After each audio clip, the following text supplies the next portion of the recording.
காலை வேளையில் ஒவ்வொருவரையும் இயேசுவின் நாமத்தில் வாழ்த்தி வரவேற்கிறேன். நம்மை ஆண்டவர் ஒரு நோக்கத்துக்காக நம்மளை அழைத்திருக்கிறார். அல்லேலூயா. எத்தனை பேர் விசுவாசிக்கிறீங்க? என்னை கர்த்தர் ஒரு நோக்கத்துக்காக கர்த்தர் என்னை அழைத்திருக்கிறார். அல்லேலூயா. நீங்க வாழ்வது தேவ சித்தம். ஆமென். நீங்க வாழ்வது சொல்லுங்க பார்க்கலாம். நீங்க வாழ்வது தேவ சித்தம். மறுபடியும் அறிக்கை பண்ணுங்க பார்க்கலாம். நான் வாழ்வது சத்தமா, நான் வாழ்வது தேவ சித்தம். நான் உயிரோடு இருப்பது அது தேவ சித்தம். அல்லேலூயா. ஏன்னு பார்க்கும்போது நல்லா பாருங்களேன். இன்னைக்கு ஹாஸ்பிட்டலில் இந்த நேரத்தில் நீங்கள் செங்கல்பட்டுக்கு போயிட்டு நீங்கள் இப்போ ஹாஸ்பிட்டல் போய் பாருங்க. ஐசியூவில் யாரோ ஒருத்தவங்க உயிருக்காக போராடி நிற்பாங்க. அது ஒருவேளை ஆக்சிடென்ட் ஆகிருக்கலாம், ஒருவேளை டாக்டரால் கைவிடப்பட்ட சூழ்நிலையில் டேட்டு முன் குறிச்சிட்டு இருப்பாங்க. இவ்வளவுதாங்க, இதுக்கு மேலே இவங்க உயிர் வாழ முடியாது. இப்படி இந்த நேரத்தில் போய் பாருங்க, யாரோ ஒருத்தவங்க வெளியே அந்த இடத்துல உட்காந்துக்கிட்டு அழுதுன்னு இருப்பாங்க. என்ன தெரியுமா?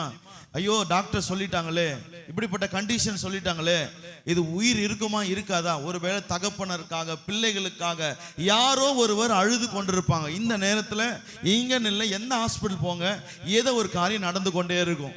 ஆனா அதே நேரத்தில் நீங்க பாருங்க, கர்த்தர் சுகத்தோடு இந்த கால வேளை உங்களை வைத்திருக்கிறார், உங்களை பலத்தோடு வைத்திருக்கிறார். நீ கர்த்தரை ஆராதிக்கிறீங்க. நான் பாருங்களேன், நீ ஒருவேளை நீ மறிக்கணும், வாழ்க்கையில நீ ஒண்ணுமே இல்லாம இருக்கணும்னு நினைச்சிருந்தனா புரிஞ்சு கொள்ளுங்க, கொரோனால உங்களை விட எத்தனையோ நீதிமான்கள் மரித்து போனாங்க.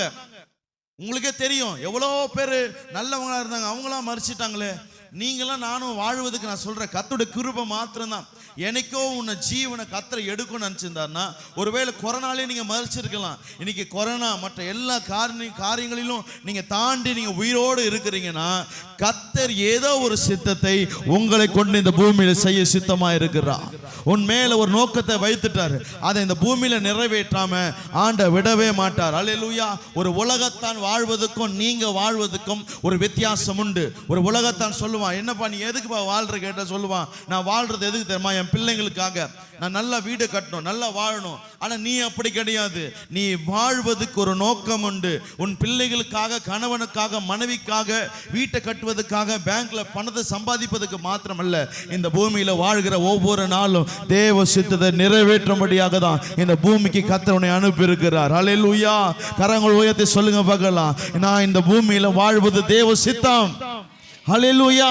உன்னை கொண்டு என்ன ஆண்டு சித்தம் வைத்தாரோ அதை இந்த பூமியில நிறைவேற்றாம ஒரு நாள் உன் ஜீவனை எடுக்கவே மாட்டார். சில நேரத்தில் பாருங்க, நீங்க மரணத்தை என்னதான் விரும்பினாலும் மரணம் உங்களை தேடி வராது. நம்ம மரணத்தை அதிகமாக விரும்புவோம், மரணத்தை தேடி ஓடுவோம், ஆனா மரணம் வராது. ஏன் தெரியுமா? கர்த்தருடைய சித்தம் அவ்வளோ பவர்ஃபுல்லானது உன் வாழ்க்கையில. ஆண்டோட சித்தம் எவ்வளவு வல்லமை உள்ளதுன்னா, என்ன பாருங்களேன், கர்த்தர் உங்க மேல வச்சிருக்க சித்தம் எவ்வளவு வல்லமை உள்ளதுன்னா, அவருடைய வல்லமை எவ்வளோ பெரிசோ அவ்வளோ பெரிய வல்லமை தான் உங்க மேல இருக்கிற ஒரு அழைப்பு. கர்த்தருடைய வல்லமை யாரும் நீங்க தொட்டு பார்க்க முடியுமா? கர்த்தருடைய வல்லமை யாரும் நினைச்சு பார்க்க முடியுமா? என் தேவன் இவ்வளவு பராக்கிரமுடையவர், என் தேவன் இவ்வளவு வல்லமை உள்ளவர். அந்த வல்லமை எவ்வளவு கீடோ கர்த்தர் உன் மேல வைத்து அழைப்பு அவ்வளோ பெருசு. அந்த அழைப்பு நீ அற்பமா என்னாத, உன் மேல வச்சு ஒரு அழைப்புக்கு ஒரு மரியாதை நீ எப்போதான் கொடுக்கணும். நான் என்னை கர்த்தர் அழைச்சிருக்கிறாருன்னா, முன் குறிச்சிருக்கிறாருன்னா, என் மேல ஒரு சித்தம் வச்சிருக்காருன்னா நான் எப்போதும் அதை ஆனர் பண்ணணும், ரெஸ்பெக்ட் பண்ணணும். நான் சொல்றேன், உங்க மேல கர்த்தர் ஒரு அபிஷேகத்தை வைத்திருக்கிறார். குறிப்பா அபிஷேகம் பெற்றவங்க நான் சொல்றேன், உன் மேல சாதாரணமான ஒரு மனிதன் அல்ல. எனக்கு கர்த்தர் உன்னை அபிஷேகித்தாரோ அந்நாள் முதற்கொண்டு நல்லா புரிஞ்சு கொள்ளுங்க, விலை மதிப்பில்லாத ஒரு காரியம் உன் மேல கொடுக்கப்பட்டிருக்கிறது, அது உன் மேல ஊற்றப்பட்டிருக்கிறது. கர்த்தர் எனக்கு எந்த நாள் உன்னை அறிஞ்சாரோ நான் சொல்றேன், அந்த நாள் முதற்கொண்டு நீ விசேஷமானவன், கர்த்தருடைய பார்வையில் விசேஷமானவன். பவுல் சொல்லுகிறார், நான் எதற்காக நான் பிடிக்கப்பட்டேன், நான் எதற்காக அழைக்கப்பட்டேன், நான் எதற்காக தேர்ந்தெடுக்கப்பட்டேன். என்னோட எடுத்தவர்கள் வாசிங்க, பிலிப்பியர் 3ஆம் அதிகாரம் 12ஆம் வசனத்தை எடுத்து வாசிங்க பார்க்கலாம். பிலிப்பியர் 3ஆம் அதிகாரம் 12ஆம் வசனத்தை எடுத்து வாசிக்கலாம். நான் நடந்தாயிற்று அல்லது முற்றிலும் தேறினவன் என்று எண்ணாமல் கிறிஸ்து இயேசுவினால் நான் எதற்காக பிடிக்கப்பட்டேனோ அதை நான் பிடித்து கொள்ளும்படி ஆசையாய் தொடருகிறேன். அல்லேலூயா. இந்த நாளில நான் உங்களோட பேச போகிற தலைப்பு, எதற்காய் பிடிக்கப்பட்டேனோ. நான் எதற்காக நான் அழைக்கப்பட்டேன், எதற்காக தேர்ந்தெடுக்கப்பட்டேன், எதற்காக ஆண்டவர் என்னை முன்குறித்தார், அதற்காக தான் நான் பிடிக்கப்பட்டேன். ஹல்லேலூயா. கர்த்தர் உங்களை இங்க பாருங்களேன், கர்த்தர் எதற்காக உங்களை அழைச்சாருன்னா, இங்க பாருங்க, பவுல் சொல்லுகிறார், நான் எதற்காக நான் பிடிக்கப்பட்டனோ அதற்காக நான் ஆசையாக ஓடுகிறேன். ஒரு ஆத்துல பாருங்க, ஒரு கடல்ல பாருங்க, மீன் இருக்குது. அந்த மீன் பிறக்கும் போது நினைக்குமா, ஏன்னா ஒரு நாள் இவனுங்க எதிரில் மேலே இருக்கிறானுங்களே, இவனுங்கெல்லாம் ஒரு நாள் நம்மளை பிடிக்க போறானுங்க, ஃப்ரை பண்ண போறானுங்க, குழம்பு வைக்க போறாங்க தெரியுமா? என்ன பாருங்களேன், எந்த மீனுக்காவது கடல்ல அந்த முட்டையிலேருந்து வரும்போதே நினைக்குமா, நித்தியான ஒருத்தன் ஒரு நாள் வரப்போறான், கல்பாக்கத்தில் இருக்கிற கடல்ல இருக்கிற மீன்ல இருக்கிற அந்த வஞ்சிரத்தை ஒரு நாள் சுட்டு சாப்பிட போறான்னு அந்த மீனுக்கு தெரியுமா? என்ன மட்டும் சொல்றதுன்னு நினைக்காது, உங்களையும் சொல்லுங்க. எதனா ஒரு நண்டு நினைக்குமா, இல்லை ஒரு எறா நினைக்குமா? எல்லாம் நீங்க சுவையா சாடும் போது, எனக்கு ஒவ்வொரு நாளும் அந்த கவுச்செல்லாம் சாடும் போது அப்பதான் மீன், இந்த நண்டு, எறா இதெல்லாம் சாடும்போது தோணும், இந்த பிரான் என்ன நினைச்சிருக்கோம், நான் நல்லா வாழ போறேன், இவ்வளோ பெரிய கடல்ல ஜாலியா இருக்க போறேன் அப்படின்னு நினைச்சிருக்கோம். எல்லாம் அங்க இருக்கிற சொரா மீன் எல்லாத்தையும் தப்பிச்சுட்டு கடைசியா நினைச்சிருக்கோம், நான் எப்படின்னா ஜாலியா இருக்க போறேன்.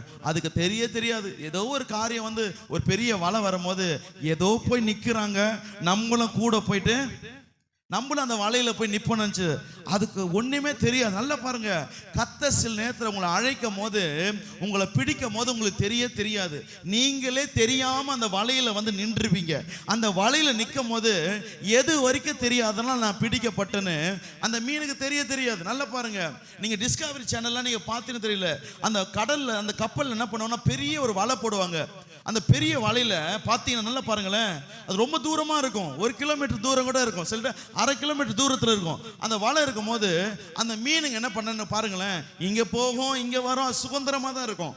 ஆனா தெரியாது, அந்த மேல இருக்கிறவங்க கொஞ்சம் கொஞ்சமா அதை எடுக்க அது கொஞ்சம் கொஞ்சமா அந்த வலை என்ன பண்ணும், சுருங்க ஆரம்பிக்கும். அந்த மீனுக்கு அது வரைக்கும் தெரியாது, சுதந்திரமா இருக்கும், ஒரு மாதிரி ஃப்ரீயா இருக்கும். நல்லா பாருங்க, அது கடைசியா அந்த ஃபைனல் ஸ்டேஜில் அந்த சுருக்கு அப்படி எடுத்துட்டு அது மேல தூக்கும் போது தான் தண்ணியிலேருந்து அது எடுக்கும் போது அந்த மீனுக்கு தெரியும், என்னடா இது வரைக்கும் நம்ம சுதந்திரமா போயிருந்த இடத்துல ஒரு நெருக்கம் வருது. ஏதோ ஒரு நெருக்கம் வர்றதுனால மீன் நம்ம என்ன ஒட்டிக்கிறோம், அந்த மீனும் இந்த மீனும் நம்ம தனியாக தானே நம்ம இருப்போம். என்ன மீனுங்களாம் ஒன்றா ஒட்டுறோம் தெரியாது. பார்த்தா ஒரு அலைய ஒரு 1000 மீன் ஒன்றா இருக்கும் போது என்ன இப்படி ஒரு நெருக்கம், இப்படி தூக்கும் போது தான் தெரியும். கொஞ்சம் கொஞ்சமாக தண்ணியிலேருந்து எடுக்கும் போது மேலே இருக்கிற மீன்லாம் தத்தளிக்கும். அப்போ கீழே நினைக்கும், ஏன் அந்த மீன்லாம் தத்தளிக்குது? அப்போ மொத்தமாக எடுக்கும் போது தான் அந்த கீழே இருக்கிற மீன்லாம் நினைக்கும், அது எவ்வளோ முடியுதோ அது தத்தளித்து போராடி என்ன பண்ண நினைக்கணும், எப்படியாவது தண்ணிக்கிழுவும். ஆனால் தெரிஞ்சு கொள்ளுங்க, மேலே உள்ளே இருக்கிறவங்களுக்கு ஒரு போராட்டம். என்ன தெரியுமா? என்ன போராட்டம் தெரியுமா? நான் தண்ணியிலிருந்து மேல போறேன், நான் போறதால மறிக்க போகிறேன், எதிலும் நான் பிடிக்கப்பட்டேன். ஆனா மேல இருக்கிறவங்களுக்கு சந்தோஷம் இருக்கும், இன்னைக்கு ஆண்டவர் நமக்கு ஆசீர்வாதமான ஒரு மீனை கொடுத்துக்கான்னு அவ ஒரு உற்சாகப்படுவான். இங்கே ஒரு துக்கம் இருக்கும். இதை நல்லா புரிஞ்சு கொள்ளுங்களேன். நீங்க கர்த்தருக்காக பிடிக்கப்படும் பொழுது உங்க வாழ்க்கை துக்கப்படும், ஆனா மேல இருக்கிற தேவன் அதை குறித்து சந்தோஷப்படுவா. நீங்க எப்போதெல்லாம் உலகத்துல இருக்கிறீங்களோ நீங்க நினைப்பீங்க, நான் சந்தோஷமா தானே இருந்தேன், உலகத்துல இருக்கும் போது ஆசபாசம் மற்றவங்க போல சந்தோஷமா இருந்தேன், நான் கர்த்தருக்குள் பிடிக்கப்பட்ட பொழுது ஏன் நெருக்கம் வந்தது? சிஸ்டர், உங்க வாழ்க்கையில நெருக்கணும்னு வந்ததுனால தான் இன்னைக்கு அமர்ந்து கேட்டுக்கொண்டிருக்கிறீங்க. நெருக்கணும்னு வாழ்க்கையில் இல்லைன்னா கர்த்தரை அறியாமலே நீங்க வாழ்ந்திருப்பீங்க. நிறைய பேர் ஆண்டவர் பிடிக்கும் போது வலையினால பிடிச்சாரு, சில பேர் தூண்டில போட்டு பிடிச்சாரு. இந்த வலையில வரும்போது சேஃபா வந்துருவீங்க. நல்லா பாருங்க, சேஃபா வந்துருவீங்க. எப்படி தெரியுமா? ஒரு சேதம் வராது. மீன் பிடிக்கும் போது நல்லா பாருங்க, அதை தூண்டில மாட்டும் போது தான் நல்லா பாருங்க, கொக்கி போட்டு இழுக்கும் போது அந்த மீன் என்ன பண்ணுன்னா உயிரோட வராது, போராடும் போது என்ன ஆகும், எல்லாம் கிழிக்கப்படும். இதே தான் வாழ்க்கை. கர்த்தர் எனக்கு உங்களை பிடிக்கணும்னு நினைச்சாருன்னா அவர் சித்தத்துக்கு நான் ஒப்பு கொடுக்கணும். நான்லாம் வரவே மாட்டேன்னு சொன்னா பார்ப்பான், அந்த மீன் பிடிக்கிறவன் பார்ப்பான், நீ வலையில மாட்டவே மாட்டுக்கிற, நீ ஆனா மேலதான் சுத்துற, உன்னை பிடிக்கணும்னா உன்னை ஆசை காட்டுறதுக்கு என்ன பண்ணும், பெரிய ஒரு தீனி போட்டு தான் ஆகணும். அதை போட்டுட்டு அந்த மீன் என்ன பண்ணும், நான் எல்லாம் எதுலேயும் மாட்ட மாட்டேன், வலை போட்டா நான் எகிரிட்டேன். ஆனால் அவன் தூண்டில் போடுவான் பாருங்க, அந்த தூண்டில் போட்டு இழுக்கும் போது தான் தெரியும் என்னது மாதிரி இருக்கும். அந்த ஃபிஷிங்லாம் பார்த்துக்கிறீங்களா, அது கடைசியில் நம்ம எடுக்க முடியாது. ஒரு 5 கிலோ மீன் அந்த எடுக்க முடியாது. அந்த பிடிக்கிறவங்க என்ன பண்ணுவாங்க, ஒரு கொம்பு வச்சிருப்பாங்க, ஒரு ஊக்கு இருக்கும், அந்த ஊக்கை போட்டு என்ன பண்ணுவாங்க, அதை குத்தி எடுப்பாங்க. அது அப்பயும் வந்து மேலே வந்து என்ன பண்ணும், அடங்காது. அந்த முள்ளு குத்திர அவன் என்ன பண்ணுவான், அந்த ஊக்கில் மட்டும் குத்தந்த மாத்திரல மண்டையில ஒரு அடி அடிப்பான். மண்டையில் அடிச்ச உடனே அந்த மீன் சாகும். இப்ப நான் இது எதுக்கு சொல்ல வரேன்னா, நல்லா பாருங்களேன், சில பேர் ஆண்டவர் பிடிச்சிருவாரு, முதல் நாளே கர்த்தருக்குள்ள வந்துருது. சில பேர் கர்த்தருக்குள்ள பிடிக்கப்படுவதற்கு எவ்வளவோ முயற்சி பண்ணுவார், எவ்வளவோ சூழ்நிலைகள் அனுமதிப்பார். சில பிரச்சனைகள் உங்கள் வாழ்க்கைக்கு வருவதற்கு காரணம் என்ன தெரியுமா? நீ கர்த்தரால் பிடிக்கப்படுவதுக்கு தான். கர்த்தரால் நீ அழைக்கப்பட்டதை உன்னை எப்படியாவது உனக்கு வரணும், நீ எப்படியாவது சமூகத்தில் வந்துடணும்னு உன்னை இறுக பிடிச்சு இழுக்க நினைக்கிறாரு. ஆனா நீ என்ன பண்ற? முரட்டு படிச்சு நான் வர மாட்டேன், நான் ஆண்டவர் சமூகத்தில் வர மாட்டேன். ஆண்டவர் பார்ப்பாரு, உன்னை நான் கூட்டத்தோடு நான் அழைச்சு பார்த்து வரமாட்டேங்கிற, உன்னை இன்றிச்சு நான் பிடிக்கணும் போது உன்னை தனியாக சந்திக்கும்படியாக தேவன் வருவா, உன் குடும்பத்தாரை சந்திக்கும்படி வருவா. ஒருவேளை நீங்க சொல்லலாம், என் குடும்பத்தில் இவரு மாறவே மாட்டேங்கிறாரு, என் பிள்ளை மாற. தேங்க்யூ ஆண்டவர், நன்றி சொல்லுங்க. ஆண்டவர் மொத்தமா உன் குடும்பத்தை கர்த்தருக்குள்ள கொண்டு வரணும்னு நினைச்சாரு. அந்த மீன் ரொம்ப அது பிடிபட மாட்டேதுன்னா ஆண்டவர் ஏதோ ஒரு நாள் தீர்மானம் வச்சிருப்பார். எவரெல்லாம் தேவனுக்கு விரோதமா எதிர்த்து நிற்கிறாங்க, நல்லா பாருங்களேன், ஆண்டவர் நினைச்சானா உங்களை பிடிச்சிருவாரு. ஆண்டவர் நினைச்சானா பிடிச்சிருவாரு. இந்த வசனத்தை சொன்னாரு பாருங்க அப்போஸ்தலனாகிய பவுல். என்ன சொல்றாரு? நான் எதற்காக பிடிக்கப்பட்டனோ ஆசையுடன் நான் தொடர்கிறேன். ஏன் தெரியுமா? பவுலுக்கு விழுந்தது கொக்கி அவ்வளவு ஸ்ட்ராங்கா விழுந்தது. அவர் கூட்டத்தோட வரல, என்ன கொஞ்சம் பாருங்க, கூட்டத்தோட வரல. பவுலுக்கு விழுக்கப்பட்ட அந்த கொக்கி இருக்குது பாருங்க, அந்த ஊக்கு இருக்குது பாருங்க, ஆழமானது. எப்படி தெரியுமா? என்னோட எடுத்து வாசிங்க, அப்போஸ்தலர் நடபடிகள் 9ஆம் அதிகாரம் அதுல 15ஆம் வசனத்தை வாசிங்க பார்க்கலாம். பவுல் அவன் எப்படியாக பிடிக்கப்பட்டான் என்பதை குறித்து இந்த அப்போஸ்தலர் நடபடிகள் 9ஆம் அதிகாரம் 15ஆம் வசனத்தை என்ன வாசிக்கலாம். அதற்கு கர்த்தர், நீ போ, புறஜாதிகளுக்கும் ராஜாக்களுக்கும் போதும். பவுல் சொல்லுகிறாரு, இங்க பாருங்க, ஆண்டவர் சொல்லுகிறார் பவுலை பார்த்து, அன்னிய இடத்துல சொல்றாரு, பவுல் எதற்காக பிடிக்கப்பட்டான்னா 3 காரியம். என்ன பாருங்க, எழுதி கொள்ளுங்க. பவுல் எதற்காக பிடிக்கப்பட்டான்னா 3 காரியம். 1 புறஜாதி மக்களுக்காக, 2வது இஸ்ரவேலுக்காக, 3வது ராஜாக்களுக்காக. மறுபடியும் சொல்றேன், பவுல் பிடிக்கப்பட்டது யாருக்காகனா, முதல் காரியம் புறஜாதிகளுக்காக, 2வது ராஜாக்களுக்காக, 3வது இஸ்ரவேல் மக்களுக்காக. அவன் சொல்லுகிறான், ஒரு நாள் அவன் தர்ஷீஸ்ல இருந்து என்ன பண்றான், ஜனங்களை பிடிக்கும்படியா போகிறான். இந்த பெஞ்சமின் கோத்திரத்தார் யார் தெரியுமா? என்ன இங்க பாருங்க, சவுல் எந்த கோத்திரத்தாரு? சவுல் பெஞ்சமின் கோத்திரம். பெஞ்சமின்னா யார் தெரியுமா? வேதம் என்ன சொல்றது? என்னோட எடுத்தவள் வாசிங்க, ஆதியாகமம் 49ஆம் அதிகாரம் 27ஆம் வசனத்தை வாசிங்க பார்க்கலாம். ஆதியாகமம் 49:27 எழுத்தவர் வாசிங்க பார்க்கலாம். பெஞ்சமின் பீறுகிற ஓனாய். இங்க பாருங்க, பெஞ்சமின் கோத்திரத்தை குறித்து யாக்கோபு ஒவ்வொரு கோத்திரத்தை இப்படி சொல்றாரு, நீ இப்படிப்பட்டவனா இருப்பப்பா, நீ இப்படிப்பட்டவனா இருப்ப, ஒவ்வொரு விலங்கு அடிப்படையில் சொல்றாரு. இந்த பெஞ்சமினை பார்த்து என்ன யாக்கோபு சொல்றாருன்னா, பீறுகிற ஓனா. எல்லாம் சொல்லுங்க பார்க்கலாம், யாரு இந்த பெஞ்சமின்? யாரு இந்த பீறுகிற ஓனா? என்னன்னா காலையில வேட்டையாடுமா. என்ன பாருங்க, அந்த வசந்த முழுமையா வாசிங்க பார்க்கலாம். இங்க பாருங்க, காலையில பச்சிப்பாரு, அது மாலையில பங்கிடுவார். இங்க பாருங்க, இந்த பெஞ்சமின் கோத்திரகுத்து சொல்லுகிறது பீறுகிற ஓனாய். எது தெரியுமா? எந்த ஒரு ஆடு கிடைக்கும், அது அகப்படுமோ, அது கிடைக்குமோ, அதை தேடி தேடி ஓடுகிறது தான் ஒரு ஓனாவுடைய வேலை. இந்த ஓனாய்க்கு சும்மா இருக்காது. இங்க பாருங்க, எந்த விலங்கு கிடைக்கும், எதை போய் எப்போ நம்ம போய் என்ன செய்யலாம், தந்திரமா இருக்கும். இந்த கோத்திரத்திலிருந்து பிறந்தவன் தான் பவுல். எந்த கோத்திரத்தை வந்தவன்? பெஞ்சமின் கோத்திரம். எங்க நம்ம வாசிக்கிறோம்? அதே பிலிப்பியர் 3ஆம் அதிகாரம் 5ஆம் வசனத்துல வாசிங்க பார்க்கலாம். பிலிப்பியர் 3ஆம் அதிகாரம் 8ஆம் நாளில் விருத்த சேதனம் அடைந்தவன் இஸ்ரவேல் வம்சத்தான், பெஞ்சமின் கோத்திரத்தான். நீங்க பாருங்க, அப்போஸ்தலனாகிய பவுல் தன்னுடைய பிறப்பை குறித்து சொல்லும்போது பெருமையா சொல்றாரு. இங்க பார், 8ஆம் நாள்ல விருத்த சேதனம் அடைஞ்சவன், நான் ஒரு இஸ்ரவேலன். நான் யார் தெரியுமா? பெஞ்சமின். இந்த பெஞ்சமினை குறித்து வேதம் என்ன சொல்லுகிறது? பீறுகிற ஓனாய். இப்ப இந்த அப்போஸ்தலர் நடபடிகள் 9ஆம் அதிகாரத்துக்கு வந்தீங்கன்னா, கையில் அதிகாரத்தை வைத்துக்கொண்டு நல்லா பாருங்களேன், இந்த இஸ்ரவேல் ஜனங்கள் எருசலேம்ல இருக்கிற யாரெல்லாம் ஆண்டவர் அறிஞ்சாங்களோ அவங்களை சித்திரவதை பண்ணணும், சபையை அடிச்சு நொறுக்கணும் சொல்லிட்டு இப்போ ஒரு அதிகாரத்தை எடுத்துக்கிட்டு எப்படி போறாரு? பீறுகிற ஓனாவை போல போகிற யாருக்காக? ஆடுகள்.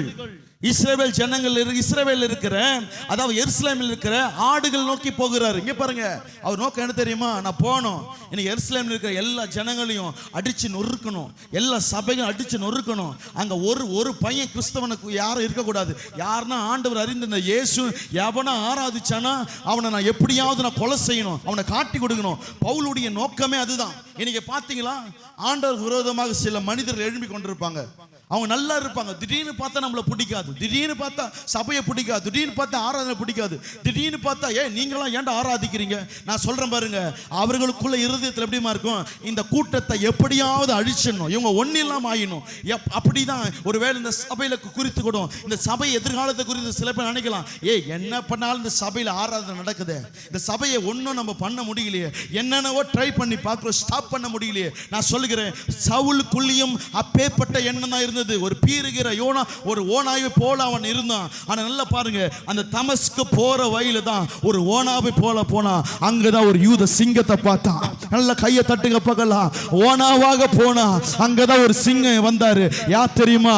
இயேசு வந்து சொல்லுகிறா, முள்ளில் உதிக்கிறது உனக்கு கடினமா இல்லையா? நீ ஏன் குத்துற? இங்க பாருங்க, ஆண்டவர் என்னமா கேட்கிற பவுலை குறிச்சு?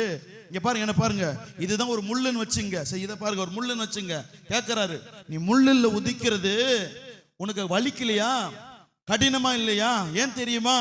நீ பீறுகிறன்னு நினைக்க போற பாரு அந்த ஆடுகள், அது ஒரு முள்ளு. அந்த முள்ளு நினைச்சுனா எப்ப வேணாலும் குத்திடும். நீ என்ன பண்றனா அதை போய் நீ குத்த போகிற. இப்ப ஆண்டவர் கேட்கிறாரு, முள்ளில் உதிக்கிறது உனக்கு கடினமா இல்லையா?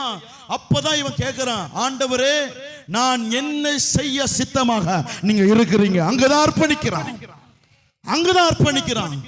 ஆண்டவர் போடுறாரு, கொக்கிய போட்ட உடனே தான் அவன் சொல்றான், நான் என்ன செய்ய சித்தமா. ஆண்டவர் சொல்றாரு, உன் மேல ஒரு பிடிக்கப்பட்டதுக்கு ஒரு நோக்கம் உண்டு.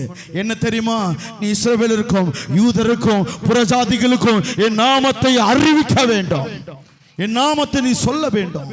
நான் சொல்றேன், கர்த்தர் உன்னை எதுக்கதமா பிடிச்சாரு? உன் மேல ஒரு சித்தம் இருக்குது, உன் மேல ஒரு நோக்கம் இருக்குது. நீ அங்கேயும் இங்கேயும் ஓடிக்கிட்டு சபையில வந்துட்டு ஒரு நார்மல் பிலீவரா இருக்கணும், சண்டே ஆராதனைக்கு வரணும், இல்ல பாஸ்டிங் பிரேயர் முடிஞ்சா வரணும், வீட்டு கூட்டத்துக்கு முடிஞ்சா வரணும், காலையில கிறிஸ்தவன்றதுனால வேதம் கொஞ்சம் வாசிக்கணும், நான் ஜெபிக்கணும். இதற்காக நீ பிடிக்கப்பட்டவன் அல்ல.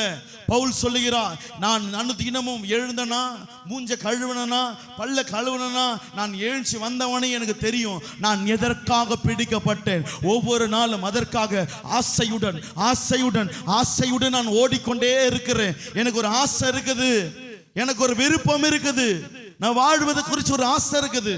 நான் சொல்றேன், ஏன் லைஃப்ல ஒரு டிப்ரெஷன் வருது, ஏன் வாழ்க்கையில சோர்வு தெரியுமா? நாளைக்கு என்னத்துக்காக வாழ போறோம் தெரியாம நீங்க வாழ்ந்து கொண்டிருக்கிறீங்க.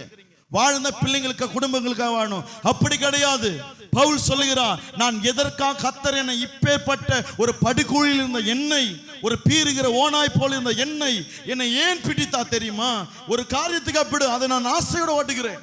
எது வந்தாலும் பரவாயில்லைங்க, வாழ்க்கையில என்ன வந்தாலும் நான் ஆண்டவர் பிடிச்சதை விட்டு நான் ஓடவே மாட்டேன். பவுல் அதனால தான் சொல்லுகிறாரு, நான் பிடிக்கப்பட்ட போது எப்படி தான் ஓடுறேன். என்னோட எடுத்தவர்கள் வாசிங்க, பிலிப்பியர் 3ஆம் அதிகாரம் 7ஆம் வசனம். நேரம் இல்லை, நானும் வேகமா வாசிக்கிறேன். ஆகிலும் எனக்கு லாபமா இருந்தவைகளோ அவைகளை கிறிஸ்துவுக்காக நஷ்டம் என்று எண்ணுகிறேன். இங்க பாருங்க, பவுல் சொல்லுகிறான், நான் பிடிக்கப்பட்டேன், இப்ப ஆசையா ஓடுறேன். இந்த ஓடுற வாழ்க்கையில நான் லாபமா இருக்கிறதெல்லாம் நஷ்டமா கருதுவேன். நான் பிடிக்கப்பட்டேன்ல, பிடிக்கப்பட்டவங்க பிடிக்கப்படாதவங்களுக்கு என்ன தம்ம வித்தியாசம்? பிடிக்கப்பட்டவங்க எப்பவுமே நினைப்பாங்க, கிறிஸ்துவுக்காக நான் எதையும் இழப்பேன், கிறிஸ்துவுக்காக நான் எதையும் இழப்பேன், கிறிஸ்துவுக்காக நான் எதனா இழக்கணும், இழக்க ஆயத்தம். பிடிக்கப்படாதவங்க எப்படி தம்ம சொல்லுவாங்க, நான் கிறிஸ்துவுக்காக ₹1 நான் இழக்க மாட்டேன். ஐயோ, நான் எப்படி இழக்கிறது, நான் எப்படி இதை இழக்க முடியும், நான் ஏன் இழக்கணும்? கர்த்தர் என்னை ஏன் ஆசீர்வதிக்கல, கர்த்தர் ஏன் என்னை உயர்த்தல? இதெல்லாம் யார் தெரியுமா வரும்? பிடிக்கப்படாதவனுக்கு தான் உலக ஆசைகள் நிறைந்திருக்கும், உலக காரியங்கள், உலகம் உலகம் உலகம். ஏன் தெரியுமா? எனக்கு இது வேணும், இது எனக்கு வேணும், இதுக்கு வேணும். கர்த்தர் ஒரு ஆசீர்வாதத்தை கொடுத்தாலும் மனநிலை சொல்லும், கர்த்தர் என்னை ஆசையுடன் பிடிக்கப்பட்டதை ஓடும் பொழுது நான் லாபமானதை நஷ்டம் என்று கருதுவேன், நான் நஷ்டம் என்று கருதுவேன். என்னடா என் ஆசீர்வாதம், என்னடா உயர்வு, என்ன மேன்மை, எது இருந்தாலும் பரவாயில்ல, என்ன மரணம் வரட்டும், எது வரட்டும். பவுல் சொல்லுகிறாரு. அப்போ ரோமர் 8ஆம் அதிகாரம் 36ஆம் வசனத்தை வாசிங்க பார்க்கலாம். பவுல் இப்படியாக சொல்லுகிற ஒரு வசனத்தை வாசிக்கலாம். ரோமர் 8:36 வாசிங்க பார்க்கலாம். கிறிஸ்துவின் அன்பை விட்டு போதும். இங்க பாருங்க, பவுல் சொல்லுகிறாரு, இந்த ஆண்டவர் என்னை பிடித்ததுக்கு லாபத்தை நஷ்டமா எண்ணுவேன். ரெண்டாவது சொல்றாரு, துன்பமோ நாசமோசமோ பட்டயமோ நிர்வாணமோ எது வந்தாலும் அவர் அன்பை விட்டு என்னை பிரிக்கவே முடியாது. என்னை எதுவும் பிரிக்க முடியாது. ஏன் கிறிஸ்துவுக்காக நான் பிடிக்கப்பட்டு வாழ்வதில் என் வாழ்க்கையில இழப்புகள் வந்ததுன்னா நான் லாபமா கருதுவேன். ரெண்டாவது சொல்றாரு, கிறிஸ்துவின் நிமித்தம் எது உபத்திரம் வந்தாலும் அப்ப என் அப்பாவுடைய அன்பை விட்டு என்னை யாராலும் பிரிக்க முடியாது. என் அப்பா அன்புக்காக நான் எப்போ நான் வாழ்வேன். என்ன சொல்றீங்க? நான் எதுவும் என்ன பண்ண முடியாது. பவுலுடைய ஸ்டேட்மெண்ட்லாம் பார்த்தீங்கன்னு வச்சுங்களேன், வெட்டு ஒன்று துண்டு ஒன்று தான். எப்படி தெரியுமா? இங்க பார், என்ன கிறிஸ்துவுக்காக வாழ்றது என்ன பரிகாசம் பண்றியா? பரிகாசம் பண்ணு. ஆமா, நான் இழந்து போனேன், அதை லாபமா எண்ணுவன் தான். என்ன போராட்ட பிரச்சனை வாழ்க்கையில் இதெல்லாம் நீ சொல்லிட்டு என்ன துக்கப்படுத்துற, அதெல்லாம் நீ சொல்லவே முடியாது. ஏன் தெரியுமா? இதெல்லாம் நிமித்தம் என் அப்பாவுடைய அன்பெல்லாம் என்னை விட்டு பிரிக்கவே முடியாது. நான் அவ்வளவு வைராக்கியமா ஓடுறேன். ஏன் தெரியுமா? எனக்கு லக்கம், ஒரு நோக்கம் ஒரு உண்டு. அதற்காக நான் அனுதினம் ஓடிக்கொண்டிருக்கிறேன். நீ இந்த உலகத்துக்காக ஓடிக்கொண்டிருக்கிற, இந்த உலகத்துக்காக ஒவ்வொரு நாளும் பிரயாசப்பட்டு கொண்டிருக்கிற. நல்லா பாருங்களேன், காலை ஏஞ்சிப்புது, பல்ல விளக்குது, பலனா வேலைக்கு போறது வரது எல்லாம் நல்லதுங்க. ஒவ்வொரு நாளும் சொல்றேன் பாருங்க, உங்களுடைய பலன், உங்க மேல இருக்கிற அபிஷேகம் ஒவ்வொரு நாள் சொல்லுகிறேன். பவுல் சொல்லுகிறா, என்னை நான் ஜீவ பலியாக என்னை வார்க்கவும் ஆசைப்படுகிறேன். என்ன தெரியுமா? ஒரு மெழுகு, என்ன பாருங்க, மெழுகு எரியும் போது அது எவ்வளவு கரையுதோ, நான் அவ்வளவு தூரம் பிரகாசிக்கணும்னா ஒவ்வொரு நாளும் நான் மெழுகு போல நிற்கிற ஆயத்தம். நான் எரிவேன். என் நிமித்தம் அநேகர் ஆசீர்வதிக்கப்படுவாங்க. என் நிமித்தம் அநேகர் பிரகாசத்தின் நிழலில் இருப்பாங்க. அது கர்த்தருக்கு ஆசீர்வாதம் தான். இன்னும் நான் எரிந்து கொண்டே இருப்பேன். நான் இன்னும் எரிந்து கொண்டே இருப்பேன். நான் பிடிக்கப்பட்டதுக்கு நோக்கம். நான் சொல்லுகிறேன், வாழ்க்கையில பிரச்சனை வந்துச்சு, சோர்ந்து போகாதீங்க. வாழ்க்கையில, குடும்பத்துல, தனிப்பட்ட வாழ்க்கையில இதெல்லாம் வந்துச்சு, அது வந்துச்சு, சோர்ந்து போகாதீங்க. நான் சொல்லுகிறேன், என்ன வந்தாலும் ஏது வந்தாலும் கிறிஸ்துவின் அன்பை விட்டு எதுவும் உங்களை பிரிக்கவே கூடாது. நிர்வாணம் வரட்டும், நாச மோசம் வரட்டும், பட்டயம் வரட்டும், உபத்திரம் வந்துட்டு, நான் சொல்லுகிறேன், உனக்குள்ள என்ன ஜீவனே போனாலும் சொல்லு, நான் கண்ணை மூடுனா என் அப்பன் இயேசுவை நான் முகமுகமாய் காண்பேன். அதற்கு கர்த்தர் இது சித்தமானா நான் அர்ப்பணிக்க ஆயத்தம். நான் அதுக்கு அர்ப்பணிக்க ஆயத்தம். நான் சொல்லுகிறேன், வியாதி இருக்குதா, பலவீனம் இருக்குதா, ஜோம் பண்ணி பார்க்கறியா, விசுவாசத்தில் இருக்கிறியா, பலவீனத்தில் இருந்து அதுதான் மரணமா நேரிடணும்னா நான் சொல்றேன், அது வாழ்க்கையை அமையாது. கர்த்தர் சுகம் தருவா. நான் சொல்லுகிறேன், இதுதான் வாழ்க்கையானா சொல்லு, இந்த பலவீனம்லாம் ஒரு நாள் எனக்கு கிறிஸ்துவின் நிலவிட்டுலாம் பிரிக்கவே முடியாது. எனக்கு தேவை உள்ள வாழ்க்கையை நான் வாழ்வேன். ஒவ்வொரு நாளும் என் வீட்டில் கடங்காரன் நிற்கிறான், நானும் எவ்வளோ பிரயாசப்படுறேன், கர்த்தர் தாமதிக்கிறாரு, அற்புதம் செய்ய மாட்டேங்கிறாரு. இதெல்லாம் நிமித்தலாம் நான் என்னைக்குமே ஆண்டவரை நோ சொல்ல மாட்டேன். எனக்கு நான் சோர்ந்து போக மாட்டேன். ஏன் தெரியுமா? எனக்குள்ள ஒரு வைராக்கியம் இருக்குது. நான் எதுக்கோ நான் பிடிக்கப்பட்டேன்னு நான் சொல்றேன். உனக்குள்ள ஒரு கதறல் இருக்கணும். நான் எதற்காக பிடிக்கப்பட்டேன்? என்ன பார்க்கறதுக்காக கர்த்தர் உங்களை அழைச்சி கொண்டு வந்தார். ஒவ்வொரு இங்க இருக்கிறவங்க ரட்சிக்கப்பட்ட வெவ்வேறு விதம். யாரோ ஒருவர் உங்களை ரட்சிப்புக்குள் நடத்திருக்கலாம், யாரோ ஒரு சுவிசேஷம் சொல்லியிருக்கலாம், ஏதோ ஒரு பாஸ்டர் உங்களை சந்திச்சிருக்கலாம், இல்லை நான் உங்களுக்கு சுவிசேஷம் சொல்லியிருக்கலாம், என் குடும்பத்தார் உங்களுக்கு சொல்லியிருக்கலாம். எதுக்குங்க ஆண்டவர் விலக்கரையம் செலுத்தி உங்களை ரட்சித்து அழைத்து கொண்டு வந்திருக்கிறார்? எதற்காக பிடிக்கப்பட்டீங்க? ஒரு வேலை உண்டுங்க. நல்லா பாருங்களேன், ஒரு கம்பெனியில ஒருத்தனை எடுத்து அவனுக்கு ட்ரைனிங் கொடுத்து அவன் மேல அவ்வளோ காரியம் செய்தது தெரியுமா? அவனுக்கு கேப் கொடுத்து, அவனுக்கு சம்பளம் கொடுத்து, எல்லாம் ஃபெசிலிட்டி பண்ணி, எதுக்கு தெரியுமா? அவன் நிமித்தம் வேலை வாங்கணும். உன் பிள்ளைங்களே இருக்கட்டும், அன்பா இருக்கட்டும். பிள்ளைங்களை யாராவது எனக்கு எதுவுமே செய்யாம நான் செய்வேனா? செய்வீங்க. ஆனா என்ன எதிர்பார்ப்பீங்க? ஏதோ ஒரு நேரத்தில் என் பிள்ளை எனக்கு ஒத்தாசையா இருக்கு நினைப்பீங்க, நினைக்க மாட்டீங்களா? ஒரு உலகத்தான் பிள்ளைங்களுடைய வாழ்க்கையில இன்வெஸ்ட்மெண்ட் பண்றீங்க, நேரத்தை பண்றீங்க, பணத்தை பண்றீங்க, உங்களுடைய எல்லாவற்றையும் பண்றீங்க. இன்னைக்கு நீங்க சம்பாதிக்கிறது எதுக்கு தெரியுமா? உங்க பிள்ளைங்களுக்காக. எதுக்காக? அந்த பிள்ளை நல்லா இருக்கணும். நான் சொல்லுகிறேன், இயேசு ரத்தம் சிந்தி அவர் பாடுகள் அனுபவித்து மரணத்தினால ஜெயம் எடுத்து உயிர்த்தெழுந்து உன்னை தேர்ந்தெடுத்து அபிஷேகித்து உன்னை மீட்டெடுத்து உன்னை பரிசுத்தப்படுத்தி உன்னை ஆசீர்வதித்து இங்க வைத்து எதற்காக? எதற்கு தெரியுமா? ஏதோ ஒரு காரியத்துக்காக நீங்க பிடிக்கப்பட்டிருக்கிறீங்க. எதற்காக நீங்க பிடிக்கப்பட்டிருக்கிறீங்க? அந்த பிடிக்கப்பட்ட காரியத்தில் ஆண்டவருக்கு முன்பாக சொல்லணும், ஆண்டவரே நான் பிடிக்கப்பட்டேன்னு ஆண்டவரே, அந்த நோக்கத்தை மறந்து நான் ஓடிக்கொண்டிருக்கிறேன்ப்பா. ஏன் தெரியுமா? உனக்கு ஒரு லக்கு வேணும். எடுத்தவர் வாசிங்க பார்க்கலாம். அதே பிலிப்பியர் 3ஆம் அதிகாரம் அதுல 13ஆம் வசனத்தை இப்படியாக சொல்லுகிறது, பிடித்து கொண்டேன் என்று எண்ணுகிறதில்லை, ஒன்னு செய்கிறேன், பின்னானவைகளை மறந்து முன்னானவைகளை நாடுகிறேன். அல்லேலூயா. இங்க பாருங்களேன், எனக்குமே பிடிக்கப்பட்டவன் பின்னானவைகளை பார்க்கவே மாட்டான். என்ன பாருங்க, நீங்க கர்த்தரால பிடிக்கப்பட்டீங்க, பிடிக்கப்பட்ட வித்தியாசம். நீ பிடிக்கப்பட்டன்னு வச்சுங்க. பவுல் சொல்லுகிறார், நான் பிடிச்சிட்டேன்னு சொல்லிட்டு ரொம்பலாம் சந்தோஷப்படலைங்க, நான் ஒன்னே ஒண்ணுதான் செய்யறேன். என்ன தெரியுமா? இந்த பாருங்க, இந்த பொருளை நான் அடைஞ்சிட்டேன்னு நான் சந்தோஷப்படல, நான் ஒன்னே ஒன்று செய்கிறேன். லாபம் வருது, நஷ்டம் வருது, இழப்பு வருது, போராட்டம் வருது, ஒன்னே ஒன்று செய்கிறேன். நான் பின்னானவைகளை மறந்து முன்னானவைகளை அனுதினமும் நான் ஓடிக்கொண்டே இருக்கிறேன். எதுக்கு ஓடிக்கொண்டிருக்கிறேன்? பிடிக்கப்பட்டுட்டேன். நான் சொல்லுகிறேன், நீ பிடிக்கப்பட்டவனாக இருந்தனா பவுல் சொல்லுகிறார் அதே காரியத்தை 14ஆம் வசனத்தை வாசிங்க பார்க்கலாம். கிறிஸ்து இயேசுவுக்குள் தேவன் அழைத்த பரம அழைப்பின் பந்தய பொருளுக்காக லக்கை நோக்கி நான் ஓடுகிறேன். நல்ல கரங்களை தட்டுங்க பார்க்கலாம். நான் ஓடுற பந்தய பொருளுக்காக லக்கை நோக்கி நான் ஓடுகிறேன். பவுல் சொல்லுகிறார், லக்கு இருக்குது எனக்கு, அது ஒரு பந்தய பொருள். உனக்கு தெரியாது, நீ முட்டாள். பவுலை பார்த்து சொன்னாங்க, என்ன தெரியுமா சொன்னாங்க? பவுலே, நீ ஒரு பைத்தியக்காரன், நீ ஒரு முட்டாளு, உனக்கு ஒண்ணுமே தெரியாது. அவன் சொல்லுகிறான், உங்களுக்கு தெரியாது, நான் பந்தய பொருளுக்காக ஓடிக்கொண்டிருக்கிறேன், ஆசையா ஓடுகிறேன். பின்னானவைகளை, என் அப்பா என்னை மறந்துட்டாங்க, என் குடும்பம் மறந்துடுச்சு, நிறைய பொருளாதாரம் இழந்துட்டேன், நிறைய பலவீனம், நல்ல உபத்திரம்.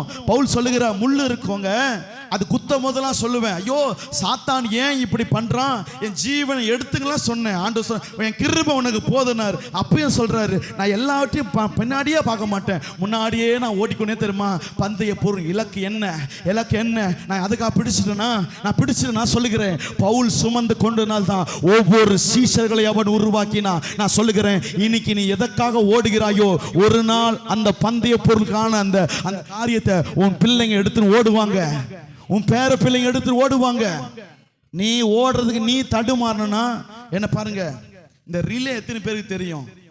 என்ன பாருங்க, ரிலே கேம் எத்தனை பேருக்கு தெரியுமா? எத்தனை பேர் ஓடணும்? எத்தனை பேர்? ஒருத்தர் ஓடனா ஜெயிக்க முடியாது. நல்லா கேளுங்க, இந்த 4 பேர் ஓடணும். நல்லா பாருங்க, ரவுண்ட் இருக்கும்போது 4 பேர் போகணும். ஒருத்தர் மட்டும் வேகமா ஓடுறவரா இருப்பாரு, மீதி 3 பேர்ல கொஞ்சம் அட்லீட்டா இருப்பாரு, இன்னும் கொஞ்சம் ஓடுவார், இன்னும் பலவீனமா இருப்பார். இப்ப இந்த வேகமா ஓடுறவரு, நான் நல்லா ஓடுறேன், நீங்க 3 பேர் எப்படி ஓடனா எனக்கு தெரியாது சொல்லி நினைச்சா நான் ஜெயிக்க முடியாது. இவர் நல்லா வேகமா ஓடினா என்ன பண்ணும்? அவருக்கு ஒரு எல்லை இருக்கும். நல்லா கவனமா கேளுங்க, அவருக்கு ஒரு எல்லை இருக்கும். அந்த எல்லை மேல ஓடக்கூடாது. என்னதான் நீ வேகமா ஓடினாலும், நீ என்னதான் முந்துனாலும், இந்த 4 பேருக்கு ஒரு எல்லை இருக்கும். இந்த 4 பேர் ஓடும்போது என்ன பண்ணும்? இதை ஓடி அடுத்த பர்சன் ஓடும் போது கையில் இருக்கிறத கொடுக்கணும். இதை கொடுக்காம ஓடினாலும் தோத்துடுவாங்க. இதுதான் பவுல் சொல்லுகிறார், நான் பந்தயத்தில் ஓடும் போது லக்கை நோக்கி நான் பார்க்கிறேன், என் கையில எதுக்காக பிடிக்கப்பட்டனோ அதையும் பிடித்து கொண்டே இருக்கிறேன், அதையும் நான் பிடித்து கொண்டு ஒவ்வொரு நாளும் ஓடுகிறேன். ஏன் தெரியுமா? அவர் பவுல் சொல்லுகிறார், இதை மட்டும் எடுத்து வாசிங்க. அப்போஸ்தலர் நடபடிகள் 21ஆம் அதிகாரம் 13ஆம் வசனத்தை எடுத்து வாசிங்க பார்க்கலாம். இதை மட்டும் நான் சொல்லிட்டு நான் முடிக்கிறேன், நேரம் ஆயிற்று. அப்போஸ்தலர் நடபடிகள் 21:13.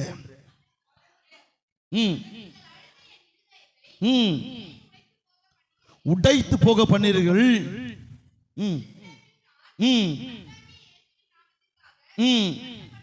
கட்டப்படுவதற்கு மாத்திரமல்ல. இங்க பாருங்க, இதை மட்டும் கொஞ்சம் கவனிக்கிறீங்களா? என்ன கொஞ்சம் பாருங்களேன். பவுல் சொல்லுகிறாரு, பவுல் இடத்துல ஒரு 4 தீர்க்கதரிசிங்க வராங்க. அதுல ஒருத்தர் சொல்றாரு, பவுலே நீ எருசலேம்ல இருந்து போற, நீ ரோமுக்கு போகும்போது நீ இருக்க மாட்ட, நீ நினைக்கிற அவங்க உன்னை என்ன பாருங்க, உன்னை எல்லாம் பிடிச்சிருவா, நீ கட்டப்பட்டுருவான்னு நினைக்கிற. உனக்கு தெரியுமா, நீ அங்க போன உனக்கு கையை காலெல்லாம் கட்டிடுவாங்க, நீ அங்க போய் சுதந்திரமான இருக்க முடியாது. எப்படிப்பட்ட ஒரு தீர்க்க தரிசனம் பாருங்க. என்ன பாருங்க, இன்னைக்கு தீர்க்க தரிசனம் சொல்லும் பொழுது சிஸ்டர் இப்படி நடக்கும்னு சொன்னாலே பயந்துருவோம். நம்ம உன் குடும்பத்தில் இப்படி நடக்க போன்னு சொன்னாலும் என்ன பண்றோம்? ஐயோ என் கணவருக்கா, எனக்கா, என் பிள்ளைங்களுக்கா நல்லா தானே இருக்கும், ஏன் இப்படி சொல்றீங்க நம்ம பயப்படுவோம். ஆனா பிடிக்கப்பட்டவனுடைய மனநிலைமையை பாருங்க. அவங்க சொல்றாங்க, நீ அங்க போற, உன்னை பவுல் சொன்ன காரியம் என்ன தெரியுமா? இங்க பாருங்க, என்ன ரொம்ப ஆச்சரியப்படுத்துறது என்ன தெரியுமா? நான் பிடிக்கப்பட்டு கட்டப்பட்டதுக்கு மாத்திரமல்ல, என் ஜீவனை விடுவதற்கு நான் ஆயத்தமா இருக்கிறேன். நீங்க என்ன சொல்றது? நான் கட்டப்படணும்னு சொல்லிட்டு, நீங்க கட்டப்படுறதுக்கு மாத்திரம் இல்ல, இதை விட நான் தீர்க்கதரிசனம், நான் என்ன குறிச்சு சொல்றேன், மரிக்கிறதுக்கு நான் ஆயத்தமா இருக்கிறேன். ஏன் தெரியுமா? என் லக்கை நோக்கி ஓடிக்கொண்டிருக்கிறேன். அந்த லக்கை நோக்கி முடிவதில்லை. நான் இதுதான் என்னுடைய கடைசி ஸ்டேஜ், இங்கே தான் நின்றுட்டு என் தலை இங்கேருந்து போகணும்னு நினச்சேன்னா அதை நான் செய்யறதுக்கு ஆயத்தமாக இருக்கிறேன். ஏன் தெரியுமா? ஐயோ என் பிள்ளைங்களுக்காக வாழணுமே, அவங்களுக்காக வாழணும் அப்படி இல்லை. அவனுக்கு தெரியும், ஒவ்வொரு நாளும் வாழும் போது நான் எனக்காக வாழல, என் குடும்பத்துக்காக வாழல, ஆண்டவருக்காக வாழ்ந்தேன், இயேசுக்காக வாழ்ந்தல. நான் வாழும் போது 30 வயசுல அவங்களுக்காக வாழ்ந்துட்டு 40 வயசுல இயேசுக்காக ஓட போற சொல்லல. என்னுடைய எல்லா வயதிலும் இயேசுக்காக தானே வாழ்ந்தேன். நான் சொல்றேன், என் வயது உங்களோட எல்லாம் சின்னதுதான். இன்னைக்கு கர்த்தர் ஒருவேளை இன்னைக்கு வருவாரன்னா நான் சொல்ல முடியும், இது வரைக்கும் நான் வாழ்ந்த வாழ்க்கைக்கு இயேசுவுக்கு நான் நன்றி சொல்லுவேன். ஏன் தெரியுமா? அன்னைக்கு நான் பாவியா இருந்துட்டு இன்னைக்கு நீதிமான இருந்து நான் பேசல. வாழ்ந்த நாட்கள்ல கர்த்தருடைய கிருபையில எதற்காக பிடிக்கப்பட்டனோ ஒவ்வொரு நாளும் ஆசையாக நான் ஓடிக்கொண்டே இருக்கிறேன். எங்க மரணம் வரட்டும் சந்தோஷம், இழப்பு வரட்டும் சந்தோஷம். ஏன் தெரியுமா? உலகத்தான் போல நான் அழுவ மாட்டேன், உலகத்தான் உடஞ்சு போக மாட்டேன். ஏன் தெரியுமா? இன்னைக்கு நான் பேசுற என்னுடைய வாழ்க்கையில அநேக தேவைகள் இருக்கலாம், அநேக உபத்திரவங்கள் இருக்கலாம், அநேக பாடுகள் இருக்கலாம், என மனசோர்வு உண்டாக்கலாம். ஆனாலும் லக்கை நோக்கி ஓடும் போது பின்னானவைகளை நான் மறந்து ஒவ்வொரு நாளும் ஆசையோடு ஓடுகிறேன். அப்பா உங்க சித்தம் என்ன? இதுக்காக நான் பிடிக்கப்பட்டேன், ஓடுறேன், இன்னும் வர்றேன்.